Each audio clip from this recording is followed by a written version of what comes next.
지난 한 주간 옛날 군 생활이 좀 생각이 났습니다. 제가 군 생활을 했던 곳은 강원도 깊은 산골입니다. 제가 의정부에 군대 소집을 받아가지고 거기서 차를 타고 저쪽에 훈련소로, 강원도에 있는 훈련소로 갔습니다. 이 강원도에 있는 훈련소는 38선을 지나서 또 속초를 지나서 아야진이라는 곳이었습니다. 그곳에서 군대에서 훈련소 시절 훈련을 다 마치고 자대로 가는데, 이 자대로 가는데 안 그래도 북쪽으로 많이 올라와 있는데, 훈련을 마치고도 북쪽으로 한 2~3시간은 계속 차를 타고 올라가는 것입니다. 이러다가 북한으로 넘어가겠다 싶을 정도로 북쪽으로 계속 올라갔습니다. 나중에 보니까 훈련소에서 제가 근무했던 부대까지는 한 1시간에서 1시간 한 20분 정도 걸리는 시간인데, 그때는 한 2시간, 3시간처럼 아주 길게 느껴졌습니다. 제가 처음에 자대 배치를 받았던 곳은 탑동이라는 깊은 산골에 있는 계곡에 있는 군 부대였어요. 겨울이 되면은 눈이 오기 시작하면은 이 눈이 한 1m 이상씩 옵니다. 그런데 이 산에 내린 눈들이 바람에 밀려서 계곡으로 쏟아지면 우리 부대는 금방 이렇게 눈으로 덮여버립니다. 그래서 아침에 문을 열고 나가면 눈이 제 키보다도 더 높이 눈이 쌓여 있습니다. 그래서 건너편에 연병장, 운동장 건너편에 있는 식당까지 가려면은 하루 종일 이렇게 길을 만드는 제설 작업을 합니다. 그래서 겨우 식당에 도착해서 아침을 먹게 되면 그 시간은 한 저녁 6시쯤 됩니다. 하루 종일 이렇게 눈을 치우다가 밥을 먹고 그렇게 했던 기억이 납니다. 그리고 저희들이 GOP에 가면은 이 북한하고 북한 병사들하고 가까워요. 철책 안에 들어가면은 북한에 있는 군인들하고, 물론 이렇게 산에서 내려가서 또 그쪽 산으로 올라가려면 거리가 멀지만 산 중턱에서 마주보는 직선거리는 한 100m, 150m.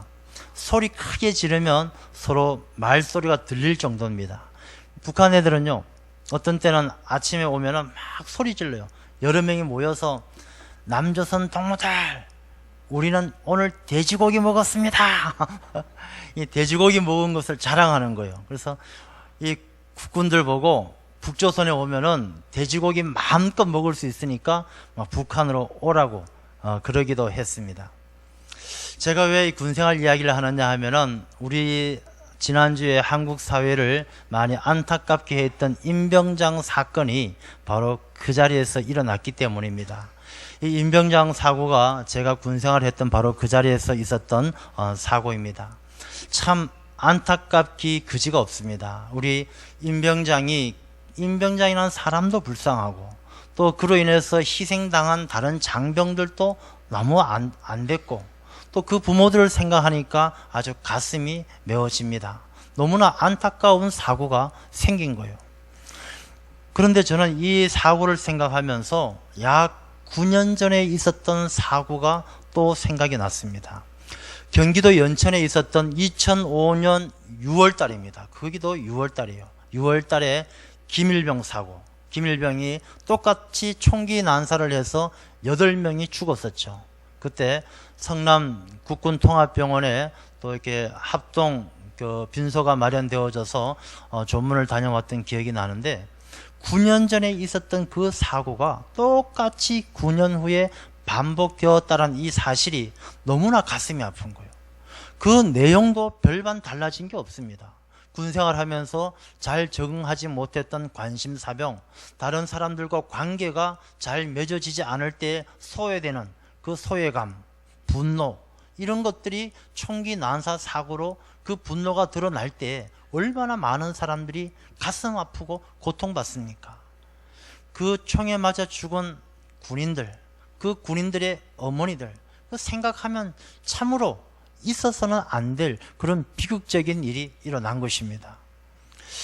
그 임병장이 진술을 하는 내용을 들어보니까 결정적으로 그 근무 일지에 해골 그림이 그려져 있는 것을 보고 이게 충동적으로 총을 쏘았다라고 그렇게 진술을 하는 것을 보았습니다. 이 해골 그림이 뭐냐 하면은, 이 임병장의 별명이 해골이었어요. 임병장의 별명이 해골, 할배, 또 언어장애, 이 임병장이 갖고 있는 별명이에요. 이 임병장에 대한 무시하고 조롱하는 그 그림 때문에 이 임병장이 화가 나서 충동적으로, 안 그래도 받은 상처가 큰데 그 분노가 터지면서 이런 안타까운 사고가 일어난 것입니다. 이 공동체, 군인이라는 공동체를 해치는 이런 안타까운 사고, 이것은요 군대에만 있는 것이 아니에요. 우리 사회 곳곳에 아주 깊숙이 들어와 있습니다. 가정, 직장, 교회, 학교, 어디든지 보게 되면요 늘 조마조마한 그런 상태가 계속되고 있는 거예요. 우리 사회도 보십시오. 묻지마 사고들이 얼마나 많이 일어납니까? 어떤 사람은 사회에 대한 불만 때문에 자동차를 공원으로 몰고 가서 공원에 놀고 있는 사람들 마구 치어서 부상도 입히고 또 목숨을 잃는 그런 경우도 있었고, 또 어떤 사람은 묻지마 칼부림, 칼을 들고 아무나 길 가는 사람 찌르는 그런 일들이 많이 있었다는 것입니다. 이런 사회, 학교에도 학교 왕따 당해가지고 학교에 학교 폭력 사고 얼마나 많이 일어납니까? 저는 이런 일련의 이야기들을, 일련의 사고들을 쭉 생각해 보면서 오늘 이 본문의 말씀을 보면서 이것은 지금 이 시대에만 있는 이야기가 아니고 이미 이 초대교회 시대 로마 교회에도 그런 문제가 있었구나. 오늘 본문의 말씀을 보게 되면은 믿음이 연약한 자를 너희가 받되 그의 의견을 비판하지 말라, 이렇게 시작합니다. 이 연약하고 부족한 사람을 비판하고 소외시키고 왕따 당하는 일이 이미 2000년 전 이 시대부터 이 시대에도 있었다는 거예요. 4절 말씀을 보면 남의 하인을 비판하는 너는 누구냐? 비판하고 다른 사람을 업신여기는 그 일들이 현대에 와서 처음 생긴 일이 아니고 이미 이 시대에도 그런 일들이 많이 있었다는 것입니다. 그래서 오늘 이 본문의 말씀을 통해서 우리가 이런 문제들을 어떻게 극복해 나갈 것인가, 그것을 한번 살펴보려고 합니다. 먼저 사람들은요 남을 비판하지 말라. 우리 1절에 보면 그의 의견을 비판하지 말라, 연약한 자를 비판하지 말라. 이 사람들은 다른 사람들을 불쌍히 여기고 연약한 자들을 배려하는 마음이 있어야 돼요. 이 사람들이 다른 사람을 칭찬하는 것은 참 인색한데 또 다른 사람들을 흉보고 험담하는 것은 본성에 가깝도록 그런 일들이 많이 있다는 것입니다. 어떤 청년 4명이 기도를 합니다. 청년 4명이 기도를 하는데 이 청년들이 그렇게 이야기합니다. 우리가 기도 제목을 하나씩 내어놓고 기도하자. 우리가 정말로 가장 연약한 부분, 자기의 약점을 하나씩만 내어놓고 그것을 고쳐질 수 있도록 기도하자, 그렇게 이야기를 합니다. 제일 먼저 한 청년이 그런 기도 제목을 내어놓습니다. 나는 신앙생활 하면서도 술과 담배를 끊지 못했다. 내가 술과 담배를 끊지 못했으니까 친구들이 내가 술, 담배를 끊을 수 있도록 기도해주면 좋겠다. 그래, 기도하자. 두 번째 친구는 그렇게 이야기합니다. 나는 신앙생활 하면서도 조금 내가 이성관계가 좀 복잡하다. 내가 좀 건전하게 친구들을 사귈 수 있도록 기도해달라. 그래, 그것도 기도하자. 세 번째 친구는 그렇게 이야기합니다. 나는 손버릇이 좀 안 좋아. 길에 오던 책상 위에 떨어져 있는 물건이 임자가 없다 싶으면 내 주머니에 일단 넣고 보는데 이 안 좋은 손버릇이 고쳐졌으면 좋겠다. 기도하자. 네 번째 친구는요, 기도 제목을 내놓지가 않는 거예요. 친구들이 너도 빨리 기도 제목 내놔봐. 우리가 기도해 줄게. 곤란해. 난 기도 제목을, 내 약점을 말할 수가 없어. 괜찮아. 기도 제목 내놔봐.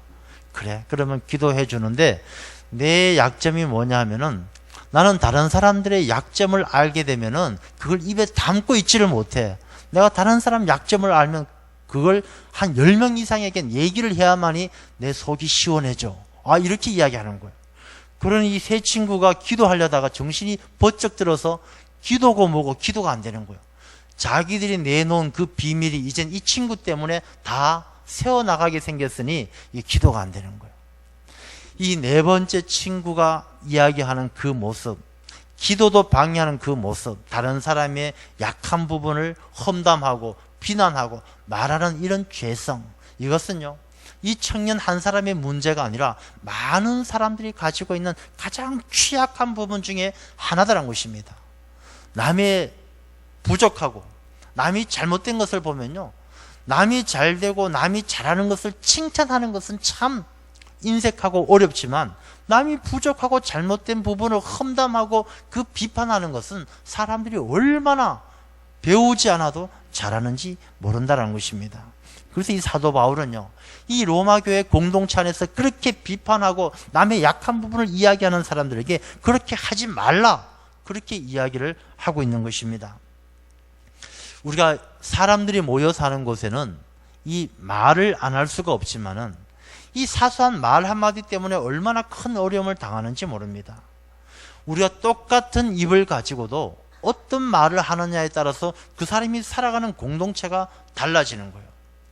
오늘날의 많은 가정, 교회, 이 사회가 어려운 이유를 가만히 보면은 정말로 본질적인 문제보다도 이 문제에 대해서 덧붙이는 말들 때문에 그 문제에 대한 비난과 비판의 이 말과 말이 꼬리를 물어서 눈덩이처럼 커져서 이 본질이 점점점 이 퇴색되어지고 이 본질적인 문제를 해결해내지 못하는 그런 모습들을 많이 보게 된다는 것입니다. 교회 안에서도 마찬가지예요. 교회 안에서도 정말 어떤 문제가 생겼는데 이 본질적인 문제를 해결하고자 시작은 하지만은 그 문제에 대해서 덧붙이는 말들이, 비판하고 험담하는 말들이 점점 이 본질적인 문제가 산으로 가는 거예요. 사공이 많으면 배가 산으로 가듯이 이 문제가 엉뚱한 방향으로 흘러버리는 거예요. 우리가 한국 사회도 곰곰이 살펴보십시오. 정말로 어떤 문제를 해결하기보다는 이 문제에서 비롯되어진 말과 말이 꼬리를 물고 진보다 보수다, 옳다 그르다, 너가 맞다 내가 맞다, 이 말들이 꼬리를 물고 점점 본질이 호도되어지고 나중에 가서는 이 문제의 본질을 해결하지는 못하고 더 큰 엉뚱한 문제를 가지고 전 국민이 다투고 싸우는 그런 어리석은 모습들을 보게 된다는 것입니다. 말을 잘해야 된다는 거예요. 우리가 오늘 본문의 말씀에도 보면은 이 연약한 자를 비판하지 말라, 그렇게 이야기를 합니다. 말을 조심해야 돼요.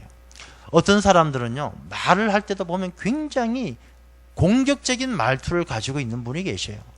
똑같은 말을 하는 것도 당신 그렇게 하면 안 되지, 왜 그래, 그따위로 살면 안 돼, 똑같은 말로 똑같은 내용을 가지고도 충분히 온유하게 또 완곡한 표현을 써서 좋게 이야기할 수 있음에도 불구하고 공격적으로 말하는 사람들이 얼마나 많은지 몰라요. 그 말을 통해서 내가 상대방을 제압하고 이기려고 하는 그 말 때문에 상대방이 받는 그 상처를 고려하지 않는 거예요. 그 상처받는 사람은 그 아픔이 곪게 되는 거예요. 나중에 골마 터지면은 그게 분노가 되고, 분노는 그 공동체 가운데 얼마나 큰 아픔과 어려움을 남깁니까? 우리 임병장 사고나 김일병 사고가 다 똑같은 거 아니겠습니까? 아이들이 공격적인 말투, 야, 너 그밖에 못해, 간부들이 뒤통수 딱 치면서 이놈 잘해, 이렇게 공격적인 말투가 그 젊은이에게 상처가 되고, 그 상처가 골마서 터지게 될 때 얼마나 큰 아픔이 모든 사람에게 얼마나 큰 안타까운 그런 결과를 가져옵니까? 또 어떤 사람은요, 말을 할 때 조롱하고 멸시하며 말하는 사람이 있어요. 똑같은 말이라도 사람이 태어날 때부터 다 잘하는 사람이 누가 있겠습니까? 교회 나올 때부터 대단한 믿음을 가지고 나오는 사람이 누가 있겠습니까? 태어날 때부터 대단한 지식을 갖고 태어나는 사람이 누가 있습니까? 다 돌아보면요, 너나 나나 어렸을 때, 부족했을 때, 믿음이 연약했을 때가 다 있지 않습니까? 내가 몰랐을 때, 내가 무지했을 때, 믿음이 적었을 때, 그럴 때가 다 있음에도 불구하고 개구리가 올챙이적 생각 못하는 것처럼 다 잊어버리고 지금의 내가, 원래부터 내가 이랬던 것처럼 착각을 하면서 다른 사람에게, 야, 그거밖에 못하냐, 좀 잘해라, 조롱하고 멸시하고, 그런 일들을 통해서 사람들에게 상처를 주고 아파하게 하는 그런 일들이 얼마나 많습니까? 그래서는 안 된다는 것입니다. 이 로마서에 사도 바울이 로마 교회에게 주는 당부의 말씀은 그렇게 비판하고 험담하지 말라, 공동체는 그렇게 해서는 안 된다라는 것을 말하고 있는 것입니다. 요즘 월드컵 중인데 축구를 보면요, 이 공동체하고 비슷한 것 같아요. 이 축구를 하게 되면 축구 선수들이 모여서 목표가 있어요. 목표가 뭐냐? 골을 넣는 거예요. 골을 넣는 거.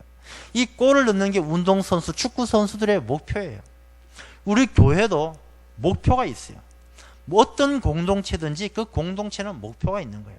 우리 교회 공동체의 목표는 하나님께 영광을 올려드리는 것, 그리고 하나님의 나라가 이루어지는 일에 교회가, 주의 몸된 교회가 쓰임받는 것, 이게 교회의 골이에요. 교회의 목표예요. 자, 목표를 향해서는 축구 선수들이 골을 넣기 위해서는 어떻게 해야 됩니까? 패스를 잘 해야 돼요. 혼자서 단독 드리블 혼자서는 안 되는 거예요. 왜냐하면 상대방은 11명이나 되는데 혼자서 감당할 수가 없는 거예요. 패스를 잘 해야 되는데, 여러분 이 좋은 패스라는 게 뭔지 아세요? 패스를 잘한다는 것은 내가 공을 멋지게 차고 멀리 차는 게 패스를 잘하는 게 아니에요. 진짜 좋은 패스는 어떤 패스냐 하면은 받는 사람이 잘 받도록 주는 패스가 진짜 좋은 패스예요. 상대방 자기 한편끼리 패스를 할 때 이 받는 선수가 공을 잘 받을 수 있도록 좋게 주는 게 그게 좋은 패스고, 이 좋은 패스가 많아야 목표 골을 넣을 수가 있는 것입니다. 우리 공동체 교회도 마찬가지예요. 이 좋은 패스가 없이는 절대로 하나님의 영광을 드러내는 목표를 달성할 수가 없어요. 좋은 패스가 뭐냐? 우리가 받는 사람을 늘 배려하는 거예요. 내가 말을 할 때에도 말을 받는 상대방을 배려해야 되는 거예요. 저 사람이 말을 잘 받을 수 있도록 내가 좋게 말해야 되는 거예요. 내가 그 사람에게 어떤 행동을 할 때에도 받는 사람이 기분 좋게 받아들일 수 있도록 내 행동이 겸손해야 되는 거예요. 똑같은 것을 알려주더라도 교만하게 알려주는 사람이 있어요. 당신 이렇게 하셔야 됩니다. 당신 아직 뭘 몰라서 그러는데 이렇게 안 하면 교인이라고 말할 수 없습니다. 거만하고 교만하게 알려주는 사람이 있어요. 받는 사람이 그 공을 못 받는 거예요. 그 패스를 제대로 받지 못하는 거예요. 그냥 겸손하게, 저도 그런 시절이 있었는데 집사님 저는 그 당시에 이러이러하니까 참 은혜가 되고 좋던데 집사님도 그렇게 한번 해보면 좋을 것 같아요. 겸손하게 그 사람에게 받기 좋게 그렇게 말하고 행동하는 사람, 좋은 패스를 하는 사람이에요. 그런 공동체가 되어야 축구 선수들이 골을 넣는 것처럼 우리 교회도, 우리 공동체도 하나님을 영화롭게 하는 좋은 목표를 달성하게 될 줄로 믿습니다. 그래서 우리가 비난하는 것, 말하는 것 조심해야 된다는 것입니다. 그리고 오늘 본문의 말씀은요, 이 사람들이 당시에 얼마나 쓸데없는 것들로 서로 싸웠는가를 보여주는 거예요. 5절 말씀을 보면 어떤 사람은 이 날을 저 날보다 낫게 여기고 어떤 사람은 모든 날을 같게 여기나니 각각 자기 마음으로 확정할지니라. 나를 중히 여기는 자도 주를 위하여 중히 여기고 먹는 자도 주를 위하여 먹으니 이는 하나님께 감사하며 먹지 않는 자도 주를 위하여 먹지 아니하며 하나님께 감사하느니라. 이게 무슨 말씀이냐 하니까 이 당시에 비난하고 싸우고 다투는 게 특별한 문제가 아니었어요. 이 날하고 저 날 어떤 날이 중요하냐 따지는 거예요. 유대인들은 초대교회 교인으로 왔지만은 이 유대인들은 여전히 안식일을 지켜야 된다. 안식일이 중요하다. 안식일, 이 날이 더 중요하다. 놓지 못하는 거예요. 이방인들 가운데 신앙생활하고 초대교회에 나온 교인들은 야, 유대인들 너희들이나 안식일을 지키지 주님께서 부활하신 주의 날이 더 중요하다. 토요일이냐 주일이냐 갖고 싸우는 거예요. 그 다음에 이 먹는 것도요, 고린도 교회도 그랬던 것처럼 뭐 우상에게 제사로 드렸던 고기 뭐 이런 음식, 그걸 믿음으로 먹을 수 있는 사람은 먹고 못 먹는 사람은 안 먹으면 되는 것인데 그걸 먹으면 된다 안 된다, 먹는 사람은 죄인이다, 안 먹는 사람이 못난 사람이다, 이런 걸 가지고 싸우는 거예요. 로마 교회에 주시는 이 사도 바울은 그런 비본질적인 걸 가지고 싸우지 말라는 거예요. 본질은 먹든지 안 먹든지 주를 위해서, 이날도 저날도 그 날의 주인이 되시는 주님이 우리의 본질이다라는 것입니다. 안식일이든 주일이든 그 날의 주인이 되시는 하나님을 잘 섬기고 우리가 먹든지 안 먹든지 주님을 위해서 살아가는 게 중요하지, 그런 비본질적인 걸 가지고 비판하고 싸우고 상처를 주지 말라는 것입니다. 근데 그 일들이 나중에 뒤에 이어지는 걸 보면요, 죽는 것도 마찬가지예요. 죽는 것도 하나님을 위해서, 주를 위해서 죽어야 되고 살아도 주를 위해서 살아야 되는데 엉뚱한 것 때문에 죽고 살아서는 안 된다는 것입니다. 저는 축구 선수 가운데 이영표 선수를 좋아합니다. 이영표 선수가 그런 이야기를 하더라고요. 축구가 당신에게 어떤 의미입니까? 물었을 때 이영표 선수가 축구는 내가 하나님께 예배드리는 것과 똑같습니다. 나의 실력, 나의 부족한 것 다 깨달아 알고 겸손하게 내 자리에서 내게 주어진 역할을 최선을 다해서 감당할 때에 하나님께서는 기적과 같이 우리에게 승리의 영광을 주십니다. 나는 축구를 예배와 같이 생각하고 참여합니다. 참 의미 있는 말인 것 같아요. 그러면서 이영표 선수에게 신앙생활이란 게 어떤 것입니까? 물어보니까 어떻게 하면 잘할 수 있습니까? 이영표가 말하기를 사람이 자기 자신이 죽을 수밖에 없는 존재라는 것을 잊지 않을 때 하나님 앞에 잠잠하며 겸손할 수 있을 것 같습니다. 이 사람들이 마치 안 죽을 것처럼, 나는 죽지 않는 사람인 것처럼 생각할 때에 하나님을 떠나고 교만해진다는 것입니다. 나는 언제까지나 할 수 있다. 그렇지 않다는 것입니다. 내가 언젠가는 죽을 수밖에 없는 존재라는 것을 깨달아 아는 사람은 그렇게 함부로 살아갈 수가 없고 하나님 앞에 겸손하게 살아갈 수밖에 없다. 그런 이야기를 하는 것을 들었습니다. 저는 이 이영표 선수가 말하는 것처럼 사람들은 죽음이라는 것을 늘 생각을 할 줄 알아야 된다 생각합니다. 저는 이 목회를 하게 되면서 많은 장례를 보게 되죠. 많은 죽음을 보게 됩니다. 이 죽음이라는 것이요, 똑같이 그 영혼이 떠나가고 육신은 흙으로 돌아가는 똑같은 모습이지만 그 죽음의 의미와 가치는요 다 달라요. 안타까운 죽음이 있고 귀한 죽음이 있고 또 어떤 죽음은 아주 무가치한 그런 죽음도 있다라는 것입니다. 우리의 이 죽음이라는 문제를 잘 생각해야 되는데, 왜냐하면 이 시대에 많은 사람들이 자기의 생명을 너무나 가볍게 여겨요. 대한민국이 언제부터인가 자살공화국이라고 자살률이 세계 1등으로 나가는 그런 나라가 되어버렸어요. 생명에 대해서 깊이 생각하지를 못하는 거예요. 20대, 30대에 사망 원인 1등이 뭐냐? 자살이에요, 자살. 교통사고 사망률보다 더 높은 게 자살률이에요. 이 사람들이 자기의 생명을 너무나 가볍게 생각하는 거예요. 우리 그리스도인들은 자살에 대해서 어떻게 생각해야 되느냐? 이 자살은요, 죄악입니다, 죄악. 왜냐하면 생명은 하나님의 영역에 있는 것이에요. 생명은 하나님에게 속해 있는 것이고, 한 생명 한 생명, 하나님께서 계획하지 않은 하나님의 뜻이 없는 생명은 다 없다는 것입니다. 그런데 이 생명이 마치 자기 것인 것처럼 생각하고 죽는 것도 사는 것도 내 마음에 달려있다, 내 뜻에 달려있다. 그것은 하나님을 업신여기는 죄악이다라는 것입니다. 우리가 살아도 주를 위해 살고 죽어도 주를 위해 죽는다라는 것은 우리의 생명이 주님에게 속해 있다는 것입니다. 사도 바울과 실라가 감옥에 갇혔을 때 이제 막 이 하나님께서 그 찬송할 때 이 감옥의 문을 열어 주시지 않습니까? 간수가 죄수들이 다 도망간 줄 알고 자기 자신을 상하게 하려고, 자살하려고 했습니다. 그때 사도 바울이 이야기하죠. 내 몸을 상하게 하지 말라. 우리가 여기 있다. 자살하지 말라. 하나님의 말씀이에요. 내 몸을 상하게 하는 것, 자살하지 말라. 하나님의 뜻이다. 그리고 사도 바울이 그렇게 이야기합니다. 주 예수를 믿으라. 그리하면 너와 내 가족이 구원을 얻으리라. 예수님을 믿으라는 것입니다. 여러분, 어떤 힘들고 어려운 순간에도요, 믿음이 있는 사람은 자기의 삶을 지켜갈 수가 있어요. 파가닌이라는 유명한 바이올린 연주자가 있습니다. 청중들 앞에서 연주를 하는데 이 바이올린 줄이 하나 뚝 끊어지는 거예요. 청중들의 가슴이 덜컹하는 거예요. 또 연주하는데 줄이 4개 중에서 또 하나 끊어지는 거예요. 줄이 2줄이나 끊어지고 나니까 청중들이 새파랗게 질렸어요. 연주하는데 3번째 줄이 끊어졌어요. 사람들이 이제 탄식합니다. 어떻게 줄 하나로 연주를 할 수 있을까? 파가니니는 끝까지 한 줄을 잡고 멋지게 연주를 마쳤습니다. 청중들이 다 기립해서 박수를 하는 거예요.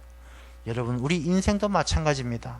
우리가 권력이란 줄이 끊어지고 돈이란 줄이 끊어지고 인간관계란 줄이 다 끊어진다 할지라도 예수 그리스도의 보혈로 엮어진 믿음의 줄만 붙들어도 우리가 끝까지 우리 인생을 살아낼 수가 있는 줄로 믿습니다. 여러분, 인생 가운데 포기해야 될 많은 일들이 생겨요. 줄이 끊어져요. 돈도 없어지고 건강도 잃어버리고 사람도 떠나가고 줄이 다 끊어진다 하더라도 믿음의 줄, 그 줄 하나만 붙들어도 우리 인생을 멋지게 살아내게 될 줄로 믿습니다. 그래서 우리 믿는 사람들은요, 이 믿음의 줄을 꽉 붙들고 낙심하지 말아야 돼요. 포기하지 말아야 됩니다. 믿음을 붙들고 살아가는 사람은 어떤 절망의 순간에도 다 이겨낼 수 있는, 이 믿음이야말로 우리의 삶의 문을 열어주는, 구원의 문을 열어주는 열쇠이기 때문에 그렇습니다. 우리가 공동체를 이루어가면서 다른 사람에게 비판하면서 상처 주지 말고, 또 상처 주는 일이 있다 하더라도 포기하지 말고, 내가 살아도 죽어도 주를 위해서 죽고 사는 믿음으로 승리하는 우리 모두가 되시기를 축원합니다. 기도하겠습니다.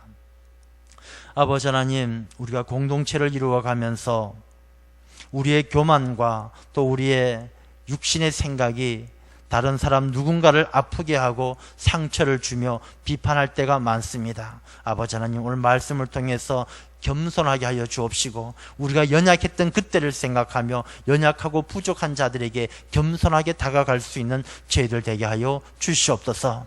우리가 비본질적인 것 때문에 죽고 살며 싸우고 그렇게 어리석게 살아가지 아니하고, 우리가 정말로 본질이 되시는 주 예수 그리스도로 말미암아 살아도 주를 위해서 살고 죽어도 주를 위해서 죽는, 주님에게 붙들려 살아가는 믿음의 삶을 살아가는 저희들 되게 하여 주시옵소서. 예수님 이름으로 기도드리옵나이다. 아멘.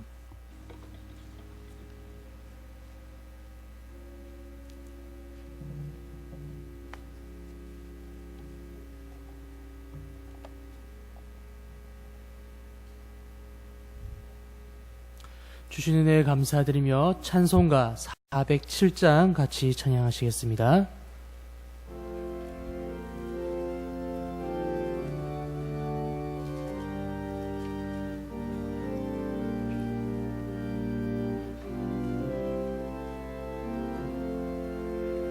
구주와 함께 나 죽었으니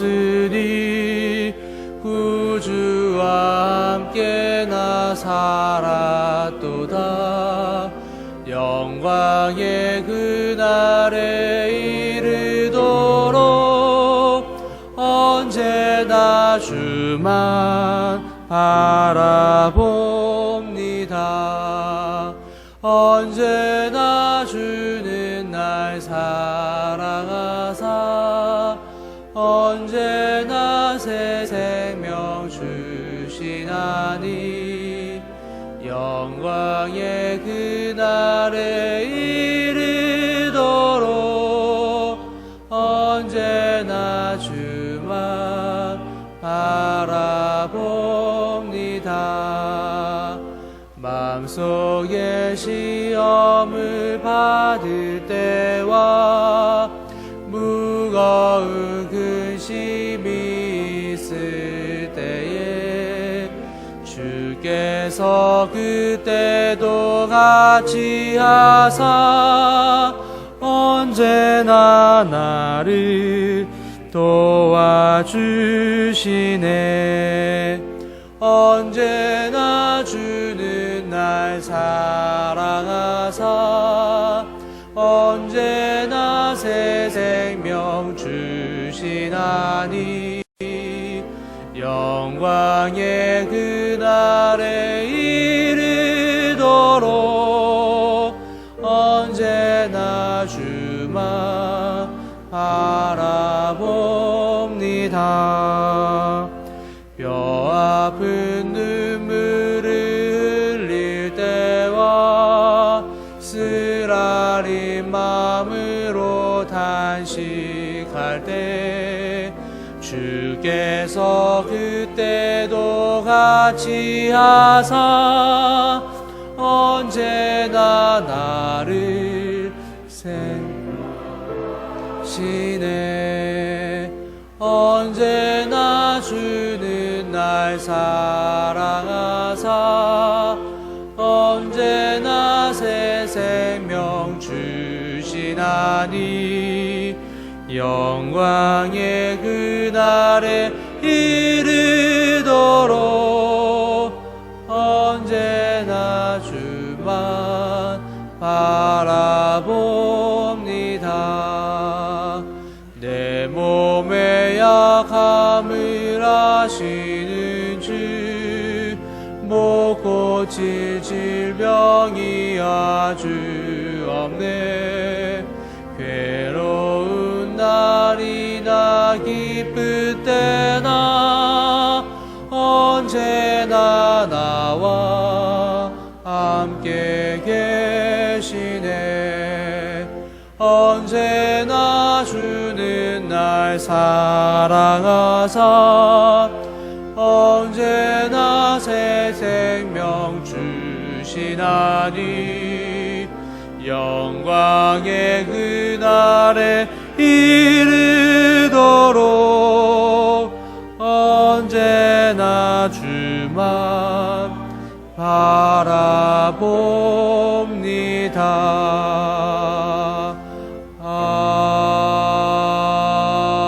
아멘.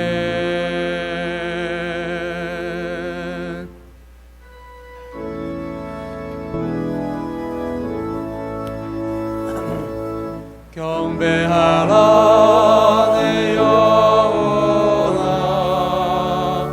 경배하라 내 영혼아, 온 마음과 정성 다하여 주 경배하라.